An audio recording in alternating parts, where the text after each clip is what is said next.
৫ আগস্টের পর বাংলাদেশিদের ভিসা দেয়া নিয়ে নয়াদিল্লির কঠোর অবস্থানের মুখে একের পর এক কমতে থাকে ভারতগামী ফ্লাইট। বিমান বাংলাদেশ ইউএস বাংলার ফ্লাইট সংখ্যা কমেছে অর্ধেকের বেশি। এমন বাস্তবতায় অনির্দিষ্টকালের জন্য বন্ধ হলো নভ এয়ারের ঢাকা টু কলকাতা ফ্লাইট। প্রতিদিন একটা করে ফ্লাইট ছিল, মাঝখানে আমরা কমে নিয়ে আসলাম, সপ্তাহে 3টা ফ্লাইট করলাম।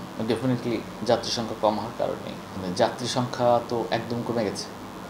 ওই পরিস্থিতিতে আমরা বাধ্য হয়েছি ফ্লাইটটা আপাতত বন্ধ রাখতে।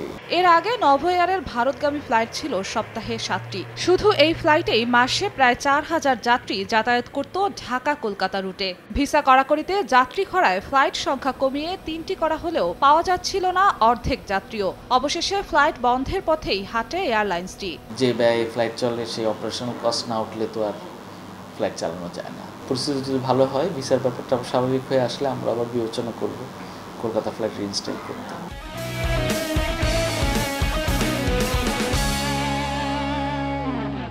এমন বাস্তবতায় এয়ারলাইন্সগুলোর ক্ষতির পাশাপাশি ব্যবসায়িক ক্ষতির কথা মাথায় রেখে দুদেশের সংশ্লিষ্টদের আলোচনায় বসার তাগিদ বিশেষজ্ঞদের। এয়ারলাইনগুলোর উপরে একটা প্রভাব ডেফিনেটলি পড়েছে।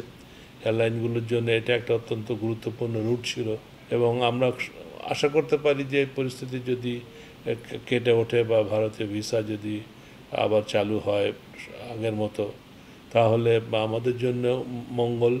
এবং সাথে সাথে কিন্তু এটার জন্য যে আমরা শুধু ক্ষতিগ্রস্ত হচ্ছি তা না, কিন্তু ভারতীয় ব্যবসা কিন্তু প্রচুর ক্ষতি, তাদের এয়ারলাইনগুলো ক্ষতির সম্মুখীন হচ্ছে।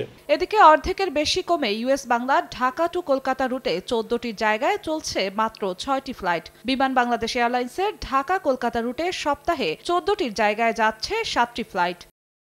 জিন্নাত আরা জশোয়া, সময় সংবাদ, ঢাকা।